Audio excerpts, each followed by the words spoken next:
Salam saudara pemirsa, sebelum saya menyampaikan firman untuk saudara sekalian, saya akan menyanyikan sebuah pujian untuk kemuliaan bagi nama Tuhan.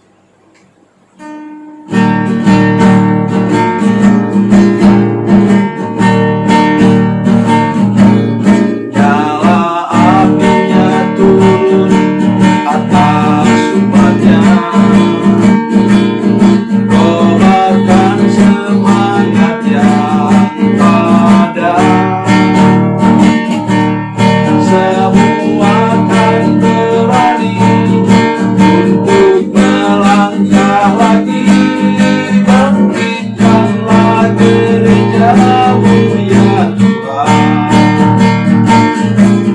Gemuruh anginnya yang bertiup kencang, bunyi gerejamu ya Tuhan.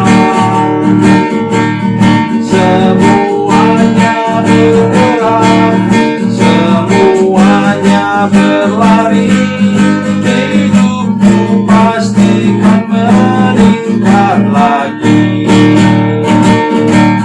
Roh Kudus, Roh Kudus, inilah hatiku sekarang.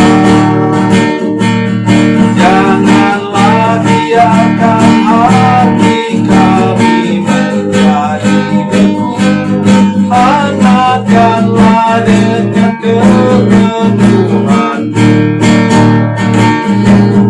Tolong dan kuat kuasa-Mu ya Roh Kudus, kami pasti berlari kencang. Semua yang menghambat, semua yang menghalang, tersingkir oleh kuasa Roh Roh Kudus, Roh Kudus, inilah hatiku sekarang. Janganlah biarkan hati kami menjadi beku, hangatkanlah dengan kepenuhan.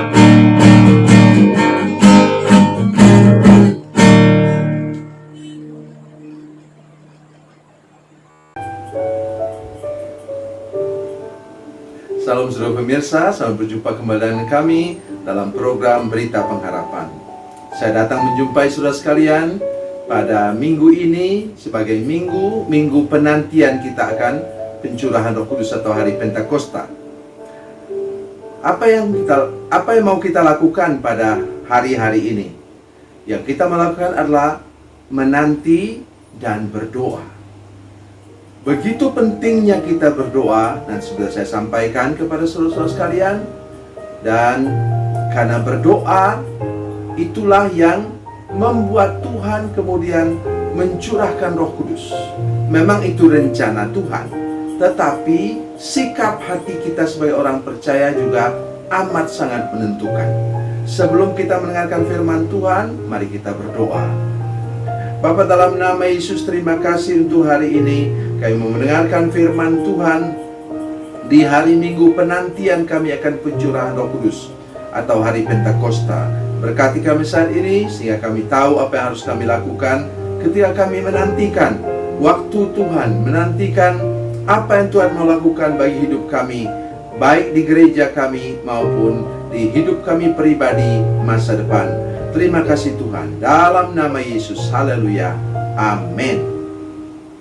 Saudara pemirsa, mari kita membaca firman Tuhan hari ini dari Kisah Para Rasul. Kisah Para Rasul pasal 1 ayat 12 sampai ayat 15. Kisah Rasul pasal 1 ayat 12 sampai 15. Demikian bunyi firman Tuhan.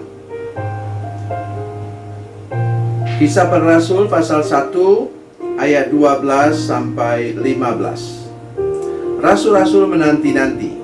Maka kembalilah rasul-rasul itu ke Yerusalem dari bukit yang disebut Bukit Zaitun, yang hanya seperjalanan sabat jauhnya dari Yerusalem.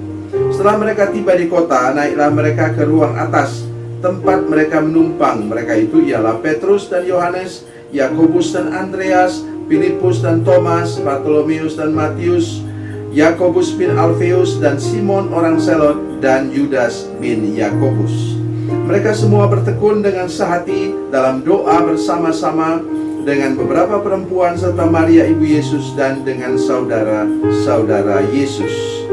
Pada hari-hari itu, berdirilah Petrus di tengah-tengah saudara-saudara yang sedang berkumpul itu, kira-kira 120 orang banyaknya, lalu berkata, Amin. Saudara pemirsa, hari penantian untuk hari Pentakosta diisi oleh para murid dan pengikut Yesus yang lain dengan berdoa. Di gereja kami, saya menganjurkan kepada seluruh jemaat untuk mulai dari Jumat Agung yang lalu, pada awal April yang lalu, sampai kepada hari ini, kami berdoa berpuasa. Selama 40 hari kami berdoa berpuasa selama 18 jam. Tidak sarapan pagi, makan siang, dan makan malam. Makan malamnya jangan lewat dari jam 6. Atau makan siang, makan malam tidak lewat dari jam 6, dan kemudian tidak sarapan pagi, itu 18 jam. Kenapa demikian? Kalau terus-menerus doa puasa 24 jam mungkin tidak sanggup. Karena ini doa puasa 40 hari. Kemudian saudara sekalian, sesudah doa puasa dari hari Kamis yang lalu, ketika merayakan kenaikan Tuhan Yesus ke surga, dari hari Kamis sampai kepada nanti minggu depan, kami mengadakan doa puasa 24 jam dan tiap malam berkumpul di gereja. Ya. Tiap malam berkumpul di gereja, kecuali hari Minggu seperti sekarang. Kami tidak berkumpul di gereja karena ada kebaktian pagi dan malam. Untuk apa? Untuk menyiapkan diri benar-benar. Doa puasa 24 jam, hanya makan siang saja. Inilah yang dilakukan oleh para murid, saudara sekalian. Mereka sungguh-sungguh serius mengharapkan apa? Mengharapkan pencurahan Roh Kudus. Jadi, ingat saudara sekalian, bahwa bukan hanya memang itu programnya Tuhan. Mau mencurahkan Roh Kudus pada hari ke-50, itu artinya Pentakosta. Hari ke-50 sesudah Jumat Agung. Tetapi sebaliknya juga dari hati kita. Saya ingin mengingat kembali apa yang saya sampaikan kepada saudara-saudara sekalian pada hari Natal yang lalu. Bahwa jangan kita hanya anugerah Tuhan, kedaulatan Tuhan, memilih siapa? Memilih Yusuf dan Maria.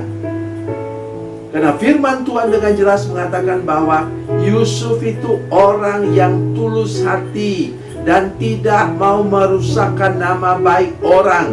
Dalam hal ini Maria. Terus apa kata Maria? Aku ini hamba Tuhan, jadilah kepadaku menurut perkataanmu itu, kepada malaikat Gabriel. Jadilah kepadaku apa? Dia bisa mati dirajam, saudara sekalian, karena ketahuan hamil di luar nikah. Orang di luar sana kan tidak tahu dia hamil dari Roh Kudus. Itu yang saya ingin ingatkan kita pada hari ini, bahwa sikap hati kita yang menantikan Tuhan dengan tulus hati itu harus sudah lakukan. Belum terlambat, masih 1 minggu lagi hari Pentakosta. Saya berharap para pemirsa sekalian mulailah dengan sungguh-sungguh berdoa, minta Roh penolong, Roh penghibur itu dicurahkan ke dalam hati kita, sehingga kita bisa bertahan hidup. di tengah-tengah kondisi yang seperti sekarang. Saudara sekalian, ketika kita mulai divaksin, ya, Bapak Presiden katakan kepada kita bahwa ini akan berlangsung 1 tahun. Itu pun sebenarnya Menteri Kesehatan mengatakan kemungkinan besar kita baru 2 tahun baru selesai vaksinasi. Saya tidak mempersoalkan apa kata mereka, tetapi mau menolong kita semua bahwa masalah ini belum selesai. Kalau begitu kita sangat membutuhkan apa? Urapan dan pencurahan Roh Kudus. Kenapa? Itulah yang membuat buah Roh Kudus. Saudara masih ingat? Dalam Galatia pasal 5 ayat 22-23 mengatakan salah satu buah Roh Kudus ialah kasih, dan buah kedua ialah apa? Sukacita. Kasih itu menurut saya yang sangat saudara perlukan sekarang ialah pengampunan. Pengampunan, saudara sekalian.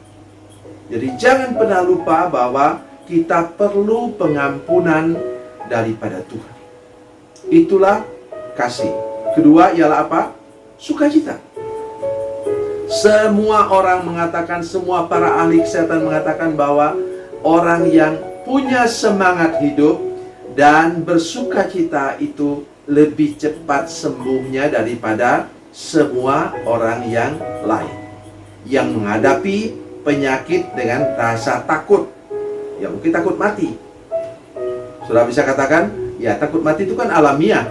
Tapi jangan saudara sekalian. Untuk orang percaya takut mati itu menandakan bahwa saudara belum sungguh-sungguh punya kepastian keselamatan. Ya, kalau kita yang sudah punya kepastian keselamatan, kita tahu meninggal hanya merupakan apa? Merupakan perjalanan saja. Hal yang kedua, setelah lihat jumlah orang dalam ayat 15 tadi, para murid Yesus tinggal tersisa 11 orang. Memang dalam ayat berikutnya nanti, ayat 16 berikutnya, itu kemudian diganti. Ya, Yudas Iskariot diganti dengan Matias. Tetapi paling tidak di sini hanya ada 11 murid. Atau 12 murid ditambah dengan Matias. Sekarang jumlah mereka menjadi apa? 10 kali lipat. Yang luar biasa ialah di mana sesudah Yesus mati di kayu salib, para adik-adiknya Yesus semua ikut Yesus. Jadi saudara-saudara sekalian, saya ingin mengatakan kepada kita bahwa gereja di mana saudara tinggal itu harus berkembang.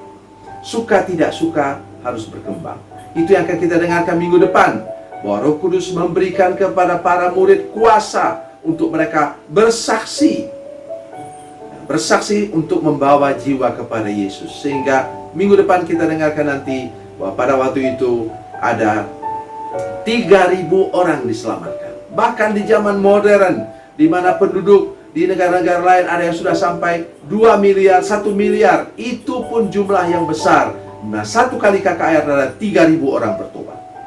Oleh sebab itu, mari kita percaya bahwa tahun ini pencurahan Roh Kudus itu membawa perubahan yang luar biasa, perkembangan yang luar biasa bagi gereja kita. Sebaliknya sekarang ini ketika kita menantikan pencurahan Roh Kudus, mari kita bangkit semangat kita untuk berdoa, keseriusan kita untuk berdoa, dan kita semakin lagi tertuju kepada Tuhan, hidup bersekutu dengan Dia siang dan malam, dan nanti kita akan mengalami hal-hal luar biasa bersama dengan Tuhan. Paling tidak menunggu minggu depan. Tuhan Yesus memberkati, Tuhan Yesus baik. Mari kita berdoa. Bapa, dalam nama Yesus, terima kasih untuk berita firman Tuhan hari ini.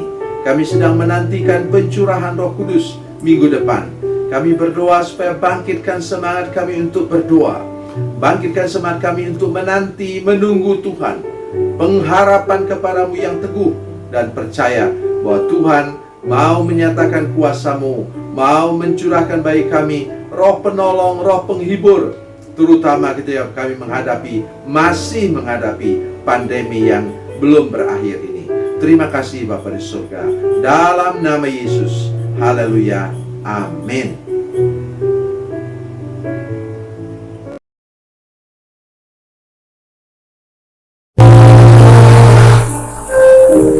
Bila Anda memerlukan dukungan doa kami, atau bila Anda punya masalah